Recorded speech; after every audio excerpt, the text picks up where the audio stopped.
Gemini, Sun, Moon, Rising, and Venus placements. And of course, sa ating mga cross-watchers na nanonood, welcome back po dito sa Bonum Magos PH. For today's video, Gemini, alamin natin kung ano yung mga energies na paparating sa bawat aspeto ng iyong buhay. Paalala lang, Gemini, at sa lahat po ng mga ibang nanonood, ibang zodiac signs, lahat po ng readings ko dito sa YouTube ay general reading lamang po. So, ibig pong sabihin, hindi po lahat ay makaka-resonate.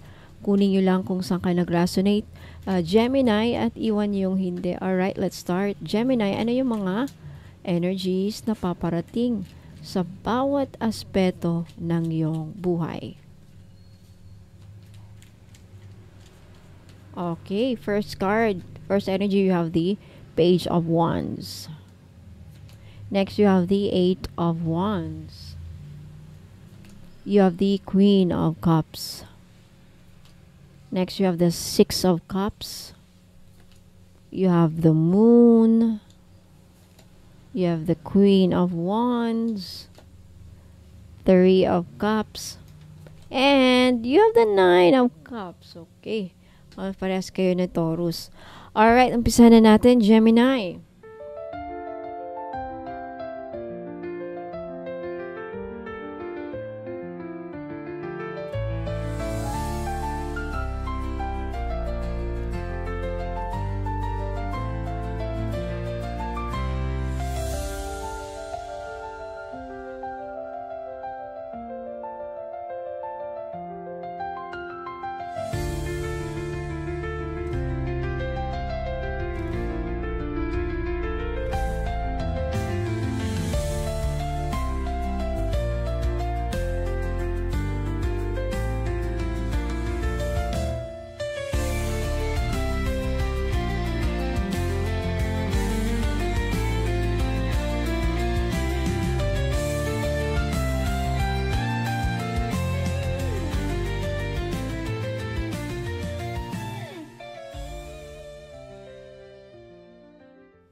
Okay, Gemini, let's start with your love life.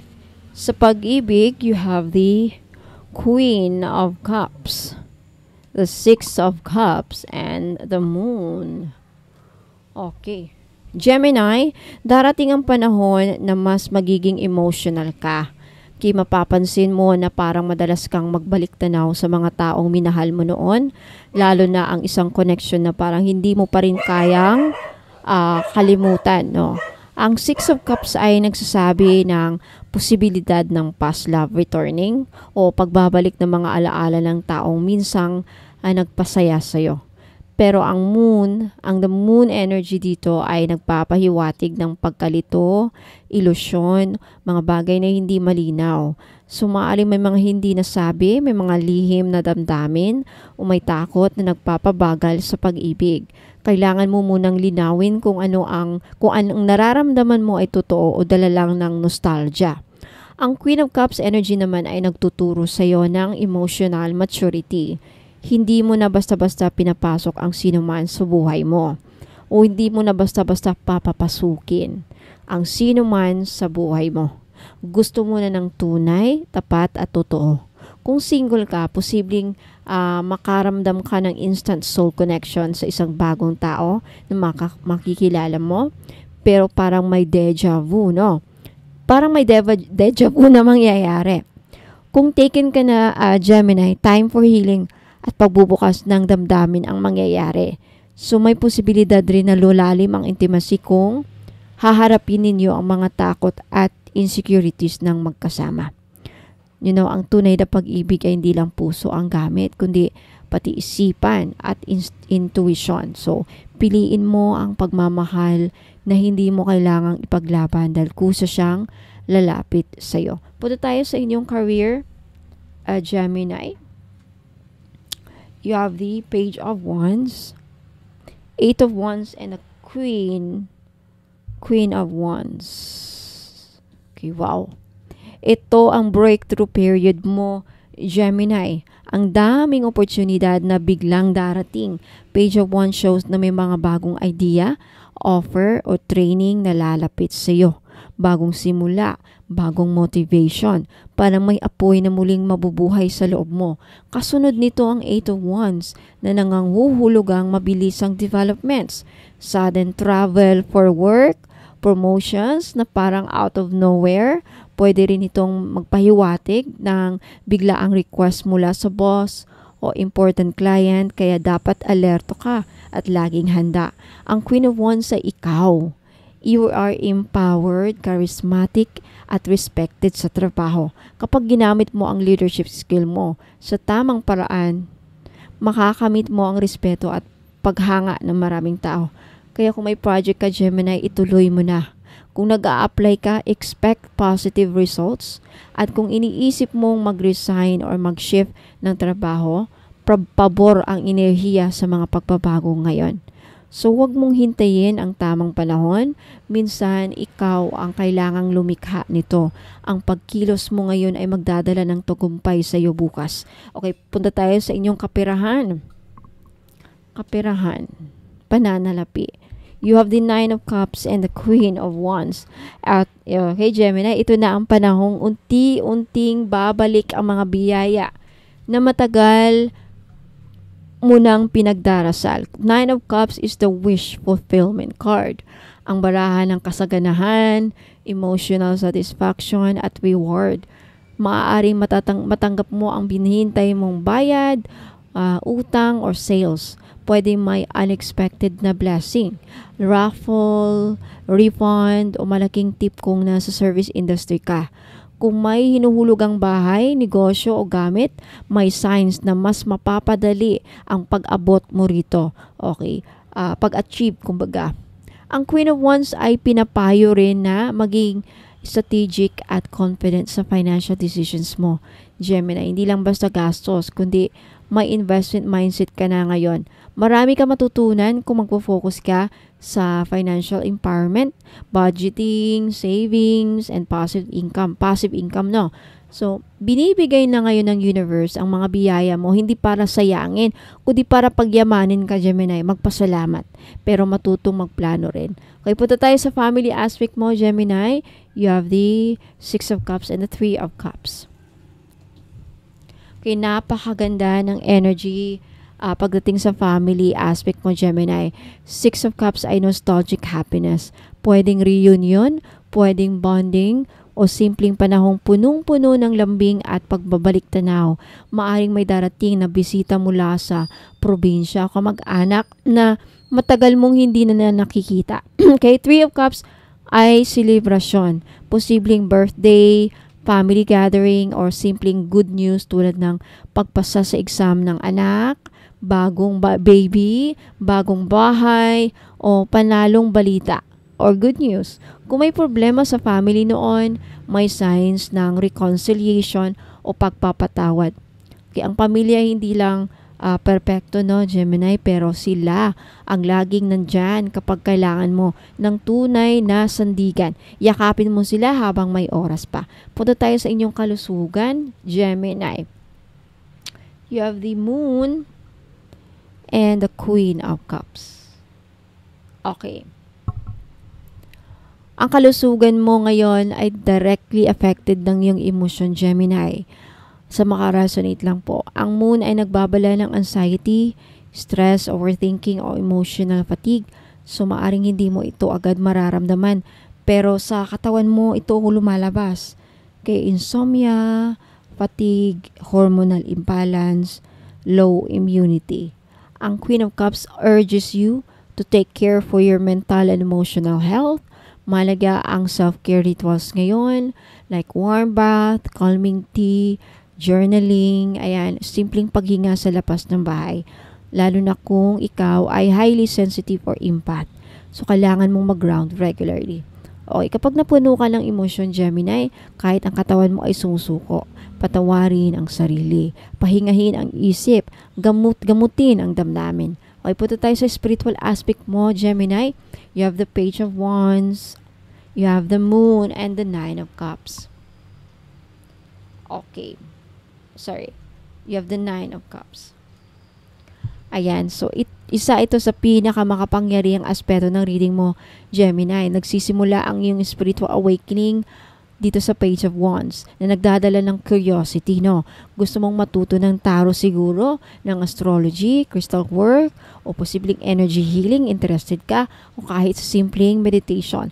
Pero kasama ang the moon card, ibig sabihin din ito na may fear of the unknown. Baka natatakot ka dahil hindi mo pa alam ang susunod na mangyayari. Pinapayo ng mga baraha na sundan mo ang intuition mo kahit hindi klaro lahat sa una. Ang Nine of Cups dito ay spiritual wish. Ibig sabihin, kung ipinagdarasal mo ang kaliwanagan, inner peace o sagot sa tanong mo sa buhay, makukuha mo ito pero kailangan lang tiwala at pag-surrender.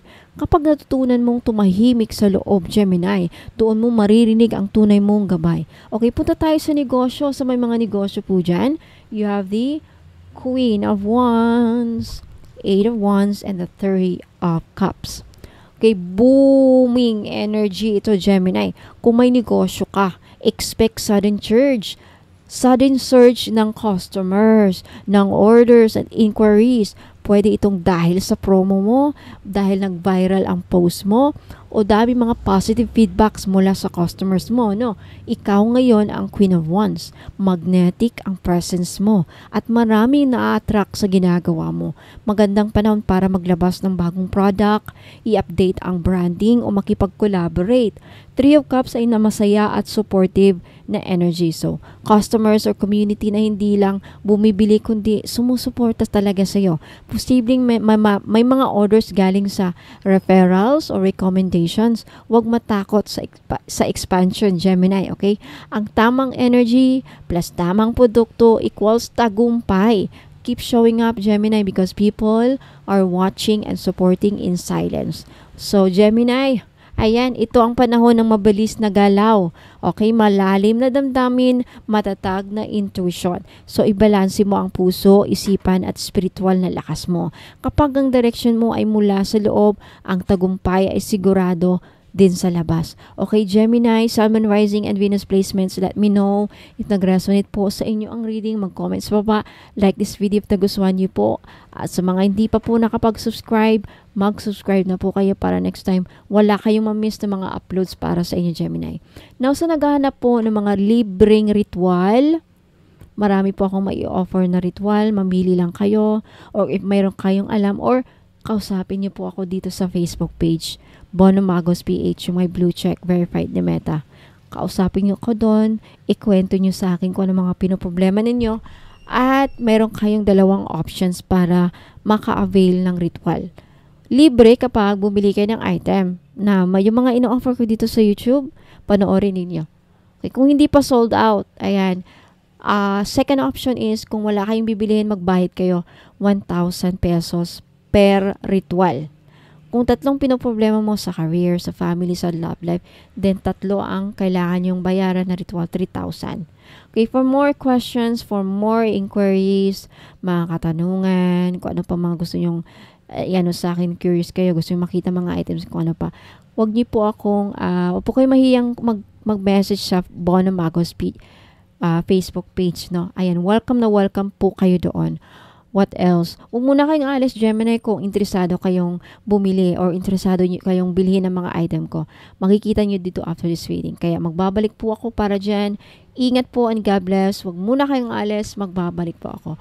For those of you who want to order, take a screenshot of the items na gusto nyong bilhin at ipadala nyo doon sa Facebook page ko. Andito nakasulat yung Facebook page, Bono Magos PH. My blue check, verified na po ni Meta. Okay, so maraming salamat po, Gemini, at sa lahat po ng mga ibang zodiac signs na nanonood. Ingat po kayo and God bless. Muna kayong alis, magbabalik pa po Black ako. Obsidian with Mantra Agate bracelet. Magkano ito? 1,450. Includes free complete ritual package, no? 38 steps of blessing ritual, distance Reiki healing, personalized prayer or ritual requests, at 2 freebies. So, benefits ng Black Obsidian with Mantra Agate bead. Black Obsidian, the ultimate protector. powerful psychic protection stone na nag-a-absorb at nagsisigaw ng negative energies from people or environments. Best ito para sa mga empaths, healers at mga taong madaling kapitan ng inggit o psychic attacks o mga kulam-kulam, mga palipad hangin. Helps cut energetic cords from past trauma or toxic people. So, mga spiritual uses nito, ideal for grounding during meditation, acts like a mirror. Pinapakita ang truth and hidden energies around you. Sinasabing mainam ito suotin kapag may kinakaharap kang pagsubok o spiritual warfare. Ay mantra agate bead, energy amplifier at sacred channel. Ang pulang agate bead na may golden mantra script ay hindi lang dekorasyon. Spiritual amplifier ito ng intentions mo, blessings at mantra. So, may nakaukit na mga Tibetan mantra of compassion. Om Mani Padme Hum attracts divine mercy, protection, and healing. Pinaniniwala ang nagbibigay daan para makakuha ng spiritual favor at good karma. Energy ng mantra ay nakaseal sa bead at sumasabay sa vibrations mo habang suot mo ito. So, ideal ito sa mga may trabaho o negosyo na exposed sa competition, chismis at inggit. May mga nakaranas ng emotional instability, burnout o spiritual fatigue, mga gusto ng protection, divine support habang nagme-meditate, nagwo-work or naglalakbay. Para sa mga gusto ng mas malalim na spiritual connection habang pinoprotektahan ang sarili. Again, magkano? 1,450. Take a screenshot. Ipaki-screenshot po at ipadala nyo sa akin sa Facebook page, Bono Magos PH, yung may blue check, verified ni Meta, if gusto nyo pong mag-order. Thank you so much. Sa Healing at Hope, 1,900 pesos only with free complete inclusions, 38 steps of blessing ritual, may distance Reiki healing, personal prayer or ritual request libre at 2 freebies. So, bakit kilala ang Sugilite bilang stone of cancer healing?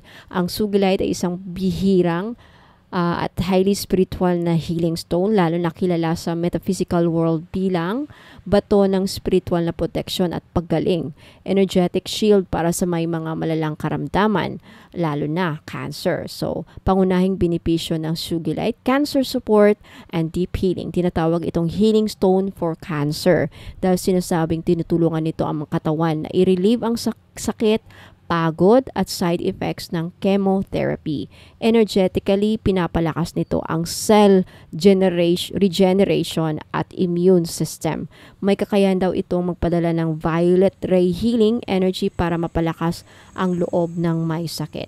Mental clarity and focus for recovery. Kapag may sakit, mahirap mag-focus, no? Ang Sugilite ay nagdadala ng calmness at concentration para sa mga may anxiety, depression o pagkalito dulot ng matinding karamdaman. Emotional strength and divine comfort. Inaangat nito ang energy ng may sakit para hindi bumigay ang loob. Ramdam ang spiritual guidance mula sa divine kapag suot ito, parang yakap mula kay God sa panahon ng kahinaan. Energetic protection from negativity. Hindi lang katawan ang ina-attack ng sakit, minsan pati spiritual at emotional energy mo. Ang Sugilite ay isang protection laban sa psychic attack, hopelessness at draining people. And also, it activates their third eye and crown chakra. Ideal para sa may sakit na gustong i-maintain ang spiritual connection habang nagre-recover. So, para kanino ito? Para sa may cancer or other chronic illnesses, para sa mga nangangailangan ng emotional support habang nagpapagaling, para sa mga nag-aalaga ng may sakit at gustong mapanatiling energetically protected. Para sa mga gusto ng spiritual reinforcement habang nasa treatment. Price is 1,900 pesos. May kasamang free inclusions at ritual work, no? So, message me, take a screenshot of this item at i-message nyo, ipadala nyo sa Facebook page ko, Bono Magos PH, yung may blue check, verified po ni Meta. Looking for the perfect spiritual gift or energy booster, ito na ang sagot. Check out our crystal bracelet collection. My jade, fox charms, tissue, and mga rare gemstones combos na hindi mo basta-basta makikita.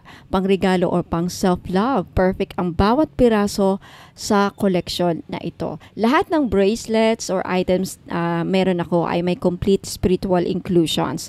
Kasama dito private reading, libre na ang distance Reiki healing and mga ipaparitual ninyo. Pwede for love, money, protection, health, and success. At may freebies pa. Okay, visit my Facebook page, Bono Magos PH, to see the full collection at magtanong kung ano ang swak sa energy mo. So mga ka-Soul Tribe, if naghahanap kayo ng perfect na pangregalo sa loved ones ninyo o kaya naman pang self-love na spiritual gift, check this out. Ito ang ilan sa mga paborito kong bracelets from my personal collection. Okay? Lahat may spiritual energy work na kasama, kaya kung gusto mong mag-shop ng may meaning at may visa, punta ka lang sa Facebook page ko, Bono Magos PH, and send me a message. Limited stocks lang ito, mga soul fam, kaya wag palampasin ang chance na ma-bless. Kaya kung gusto nyong makita ang full collection, mag-message lang po kayo sa akin sa Facebook page, Bono Magos PH, na may blue check, verified ni Meta, at ipapakita ko sa inyo ang lahat na available na crystal bracelet at iba-iba po ang prices bawat isa.